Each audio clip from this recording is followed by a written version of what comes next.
let's start by just getting a sense of the Monday morning slot of the Hearst newspapers and the set of properties that it now has. Okay, and I wanted to say that your presentation just now is relevant for almost everything that we're doing, so I think it's helpful context. I brought a few visuals just as backdrop to our discussion, if I learn how to use this. This is the laser pointer.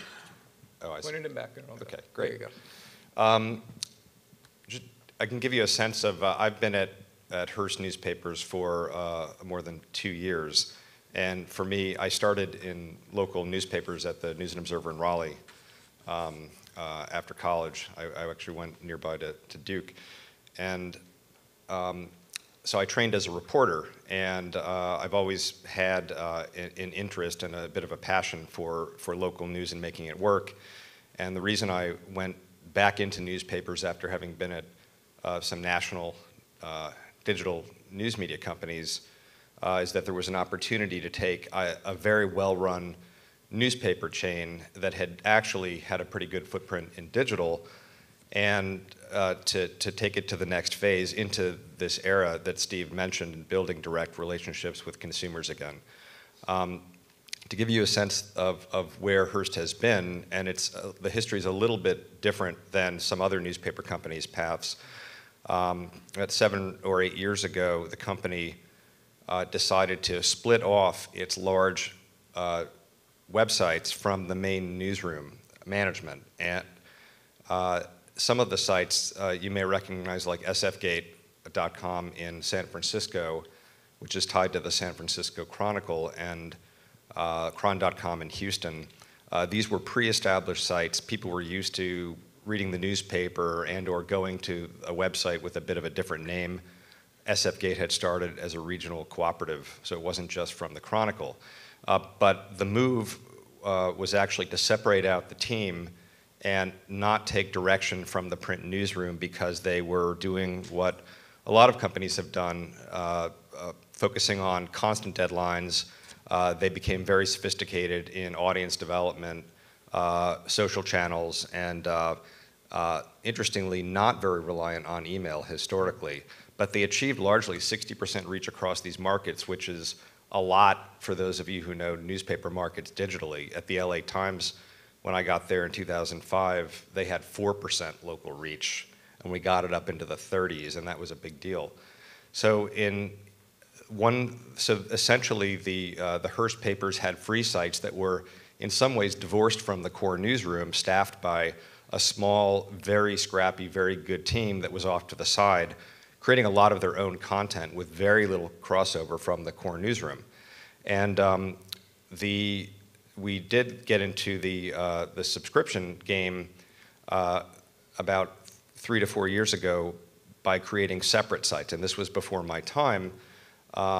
If you think of the Sfgate sort of sites as a channel aimed at largely younger people, breaking news consumers, the subscription sites like sfchronicle.com and houstonchronicle.com were channels aimed at current subscribers, targeted subscribers, people more in the demographics of our subscribers. So most of the large markets added additional sites, San Antonio, Houston, San Francisco, for the most part, and we've had a big focus ever since on developing these channels into something more than an adjunct for current subscribers. So a lot of that's really the table that we've set to do some new and different things now. How are the ad teams organized, and how is sales organized across those? The big change in the last, so I'm getting used to this. The big change in the last decade at Hearst was a focus on the digital advertising side, and that is fairly actually integrated into the structure under the publishers. Just trying to advance. Aim it towards the back, and it might help. The middle thing. Or, I'm sorry, the green one. Oh, I'm sorry. Thank you. There you go. So this, I had no idea I was going to ask this. This is a fairly typical distribution of the sales efforts at a lot of newspaper sales staffs, and a lot of sales of display, limited marketing services, a little bit of search. But what I think Hearst did a great job of over the last decade is investing in training new hires to diversify. So every single one of the Hearst markets has an agency in which Hearst invested, or there was an acquisition. There's a digital marketing services team that serves all the papers and has representatives locally. We've started a native content business, Story Studio, out of San Francisco that now serves all the Hearst markets and other Hearst companies and does a great job. So the revenue stream on the digital advertising side is completely different than it was a year ago, and we've almost doubled the digital revenue with this strategy. And the diversity here was important as the mix has shifted. But there's a bigger change now in that this is all advertising revenue, and everything Steve mentioned is, for newspapers, consumer revenue subscription. And that's going back to a direct relationship with consumers themselves. And so that's a base that is still fairly small for us, but hugely important and growing. What's the growth strategy been? Has it been diversification of revenue, or has it been overall scale? The growth strategy, to date has been actually both, but diversification of the advertising revenue clearly was important. And these are all the things that it really took. It was an investment. It took huge focus. It increased our cost of sale. We had to get different people. We had to retrain great people. And it was predicated on having revenue growth. To get the revenue growth, we had to keep earning every step of the way every year to keep paying for this. I'll get into a little bit of what I know you wanted to talk about. For subscribers, there'd been very limited advertising, obviously. Right. But the offerings on the sites were very straightforward. It was essentially the newspaper online with some multimedia enhancements, and nothing greatly different than I think some of the other papers and publishers have done. One of the differences, though, is that in local's very hard. If you look at the New York Times, the Washington Post, or very fine niche publications, Quartz, The Economist, they have a certain audience they can go for nationally in every market. And the Houston Chronicle, while it has a lot of out-of-market traffic and interest, really has to focus on Southeast Texas. And so there's a limited number of consumers, and we have to be more diverse and do more things with a smaller scale to pay us back. So one of the things that we started doing since I got here, and this is one of a number of tactics, is using the large channels that we built, like Sfgate and Cron, as one of our channels to develop potential subscribers, and to look at the loyal users on those sites a little bit differently and see what more they might be interested in.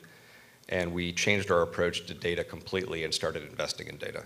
So rather than using the free sites as simply an open funnel, you're really starting to do some active profiling of the people at the free sites to try to identify, through data and analytics, try to identify the most likely subscribers. And what are you doing with them? Exactly. So we had to build and integrate some infrastructure to do it. And like the earlier presentation, we have profiles now of 90 million users that we have on our internal numbers all in across all our markets. We know not only who's local and who's not, which everybody knows, but we know behavior patterns, we know content consumption. And so we avoid PI in doing this, but we can look at all the content categories and get a sense of the people who are fairly loyal, let's say who come 10 times a month or more, what do they consume? And we can now target content, email, other promotions, and soon advertising toward those people. And it's interesting to see who has the potential to subscribe based on what they consume.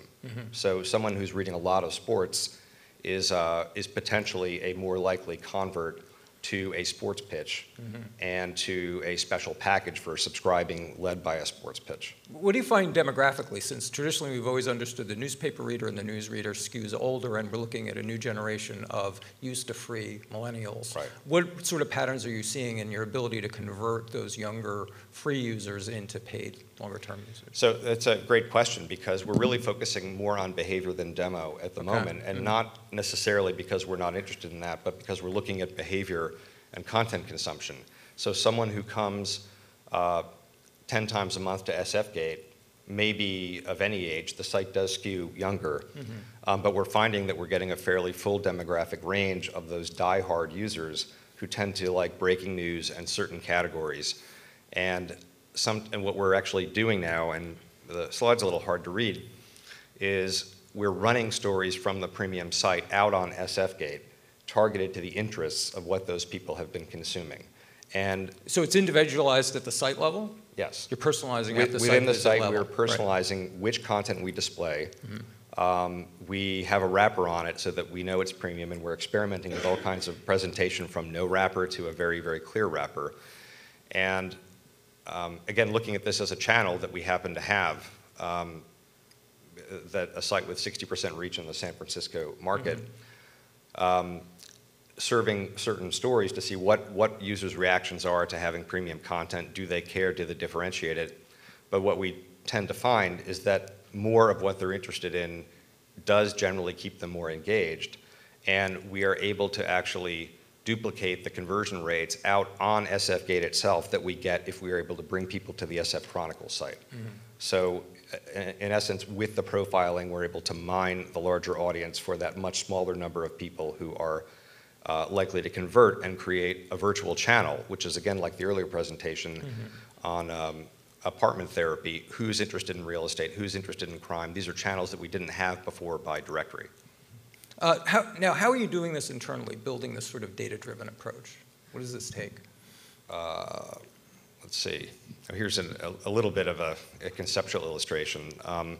So with the profiling, and a lot of this has been internal work, we have worked with people at Hearst Corporate. We hired a great team, a number of whom had worked on the New York Times paywall.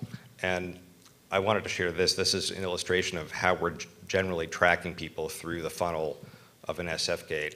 Generally, we will promote membership features and draw them in with some value add, track how they are progressing, and when they reach a certain level of engagement, we consider them loyals and we start treating them differently. And then we start upselling them and offering them more features. And this is the kind of thing that we will do increasingly in the future. And to your question, we really had to do some custom work to start to explore these ideas. And some of you may have heard of the Wall Street Journal's investment in this same idea.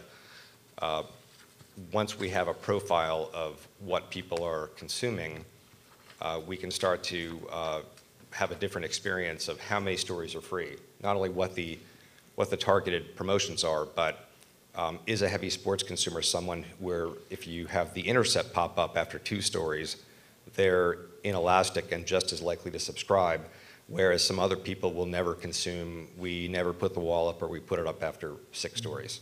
And so we've tied the profile to the behavior of our funnel. And again, this is very early stage stuff. These are ideas that we feel we have to explore. We have seen some positive trends, but it did take an investment in technology to even be at the table to explore. Yeah, and we're talking about personalization at a radical level. It's personalization that's happening content on the page. It's also personalization of a dynamic paywall that's actually responding to individual behaviors and propensities. And that's an enormously complex task, but also on the back end, analyzing all of that and getting the learnings from. And I'm curious about just the analytics piece. And again, this is something that we're really just beginning to do. To even have the information analyzed was a bit of a big step.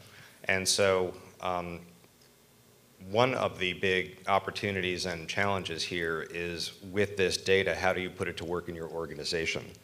So Hearst Newspapers is a largely decentralized company historically.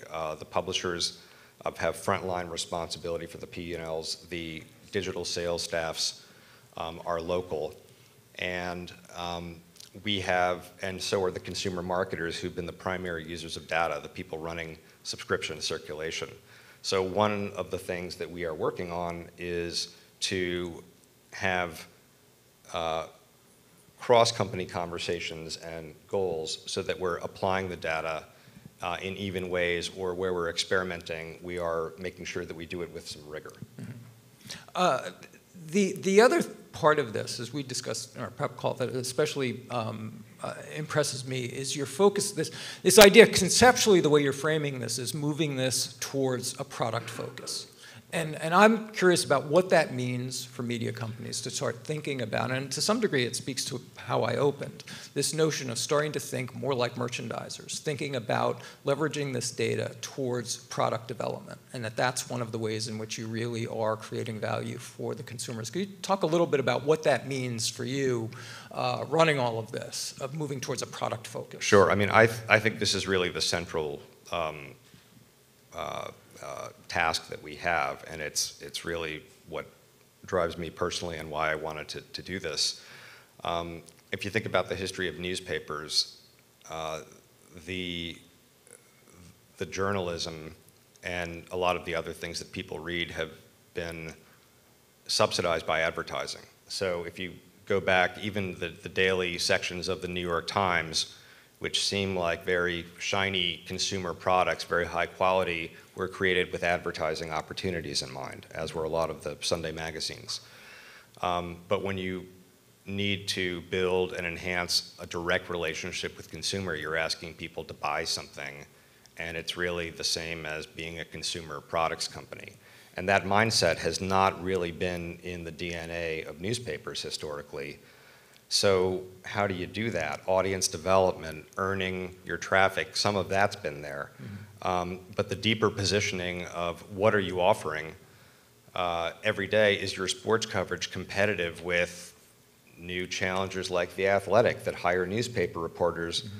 but literally go through a rigorous process of having them focus on their audience, have a specific voice, and some of the very same people who've been at newspapers for years, even decades, are operating a bit differently in mm-hmm. efforts like that. Mm-hmm. So a lot of what we're doing now is exploring the question of where are we in the market? How competitive are we? What do we do? Are we packaging and selling our core product, our enterprise journalism, our lifestyle coverage? Is it different? Is it local? It's clearly our opportunity is to be differentiated and local, and I think the company believes that's the purpose. The Houston Chronicle should offer something different and more local in lifestyle than a national entertainment outlet. Mm-hmm. And so we're going through with our editors and really evolving the role of product and product development in the company. And so I have a group now that's spearheading the process, people who've worked in and out of newspapers but have developed consumer products at places like Disney, where we have a business plan, we have a focus, we think about the audience and think about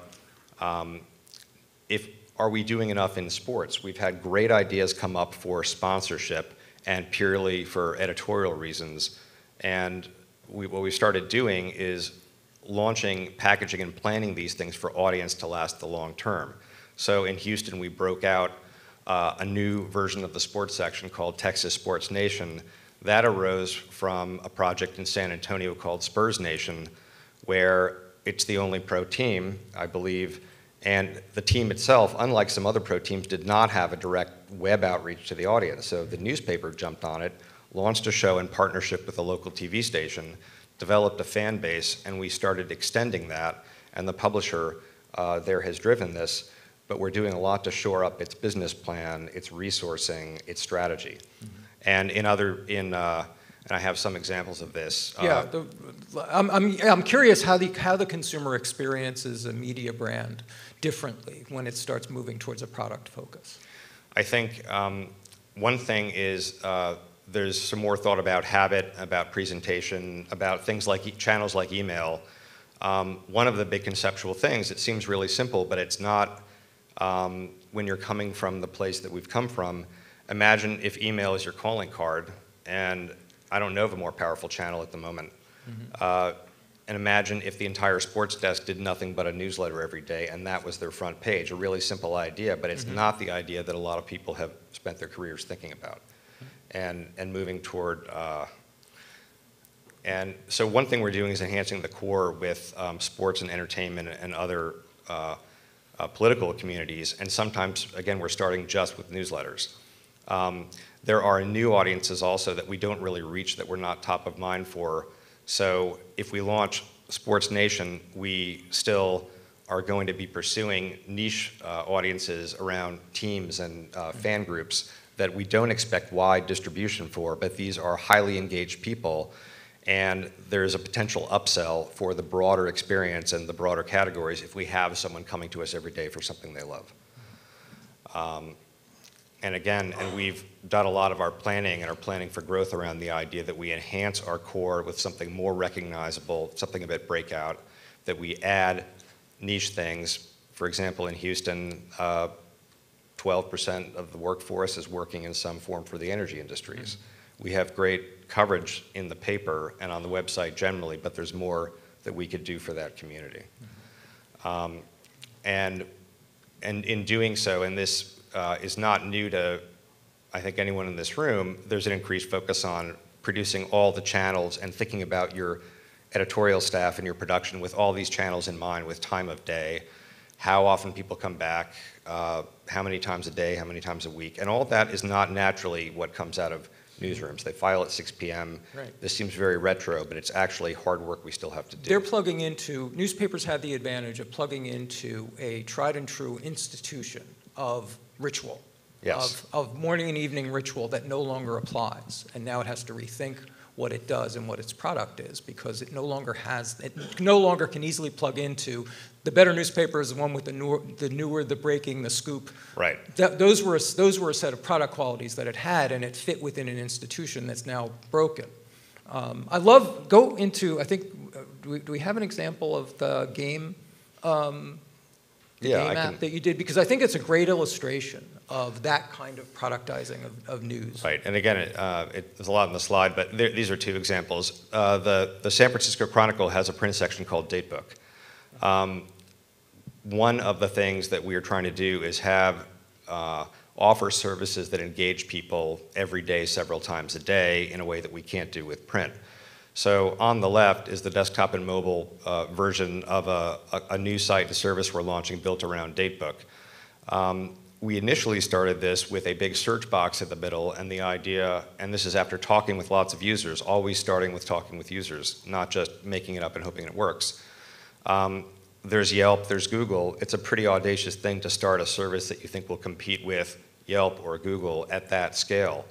But there was a perception among consumers in the Bay Area that there wasn't an experience that got them with the level of editorial quality to the right path to plan, to the right booking. It was a little bit generic and off. And if we have a small number of people in the Bay Area religiously using a service they feel has great editorial quality integrated into something that's just as easy to use as Yelp, they will use it, and we can draw them into our universe a bit more. And after talking with users, we took the search box out because they said, I don't know what I want to search for. They want the editorial guidance. So we ended up with something much more traditional after the product team had thought we needed something very utility-oriented.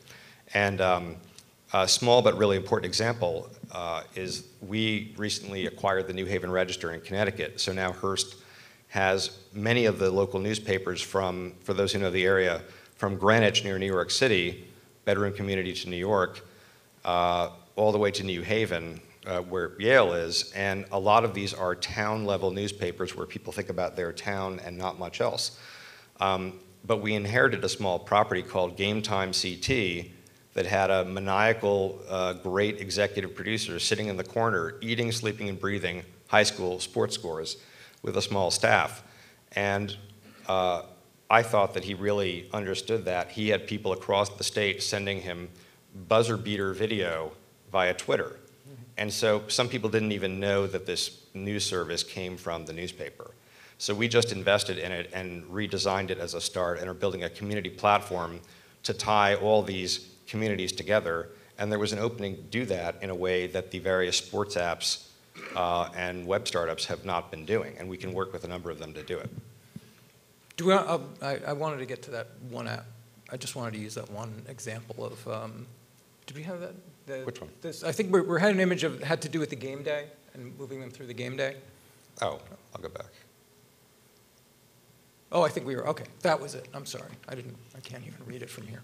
But it's this idea is that this is, again, doing something that newspapers never had done before. But these are also highly local. A lot of these are highly localized solutions, right? I mean, you're really responding to very specific markets. When I started covering newspapers, moved to digital 25 years ago, a lot of it was, how can we nationalize and standardize this? How can we take the template and apply it to all of these local and get economies of scale that way? This seems to be certainly reversing that and looking more towards, although leveraging data and technology for efficiency, but definitely paying closer attention to the specific needs of local markets. Well, yes and no, and that's what's interesting to me about this job. And there are, I know a few people here who are tackling that same problem of applying a broader idea, but making something truly local and native.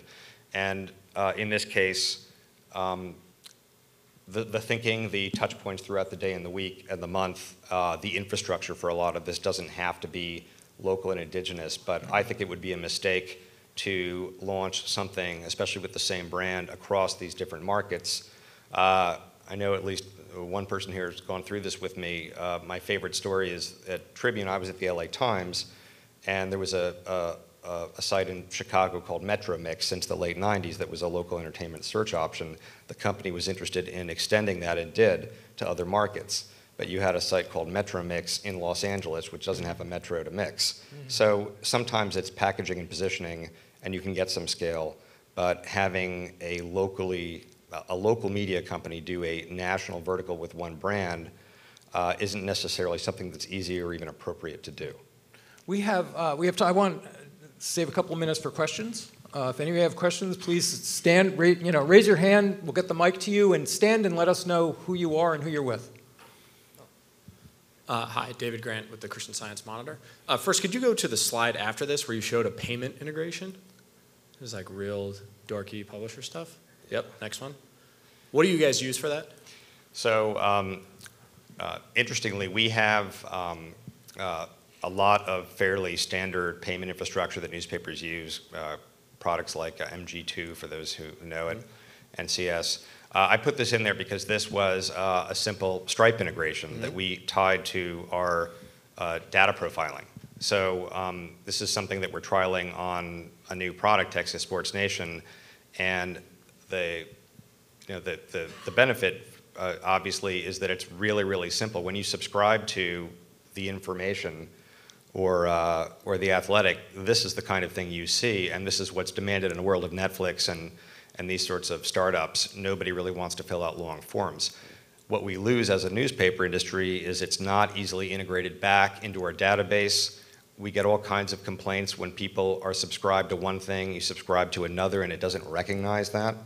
And so this is actually integrated into our core system, and we're trying to do things like this faster and only do the work that we need to do for the particular situation. So we use a Hearst product that doesn't connect to any of these things. I know that's not your area, but shout out to CDS. So it makes these things really challenging. Second question is, why did you leave Sfgate and Cron.com and all those things? You said you're sort of merging them and you're being able to find people across both channels, but that seems very complicated. So why not sort of streamline that and just go one way or the other? It's a great question, and it's one, so when I got to Hearst, we had the two-site system. It's very unusual, and there were a lot of users of Sfgate, many fewer users of sfchronicle.com, and they were largely marketed to by the newspaper. And we've managed to, one of the options is pick a site and merge. We have a very healthy advertising business and great reach on these free sites. If you think of them as a channel, targeting generally younger, people more interested in breaking news, more interested in entertainment, and the paid sites right now tend to be a channel that aligns with the current newspaper audience, including digital. So you have maybe something to gain by collapsing this, but you definitely have something to lose. And on the one hand, managing two sites is a complex business. On the other hand, most digital publishers have multiple channels for multiple audiences. So what we decided to do was to leverage the bigger site as a channel to see what we could do towards subscription. It's only one of a number of channels. And let it be true to itself. In fact, it does something different than the newspaper staff tends to do. I won't say that we know the answer to this. One could end up, we virtually have a pay meter for some users very targeted on Sfgate who are getting that premium news, and they're in fact staying there and perfectly happy to stay there. What we're trying to do is let the data drive these decisions and experiment our way toward what works, because if we just pick a plan, combine the sites, do something different, we're just making that up. We'd like to actually listen to the users and make sure that we're providing a service that matters to them, and that'll guide where we go. Rob, Barrett, thank you very much for starting us off Thank on you. a great note. Thanks very much. And Rob's going to be with us through the summit, so if you have more questions for him and also in the roundtables, you can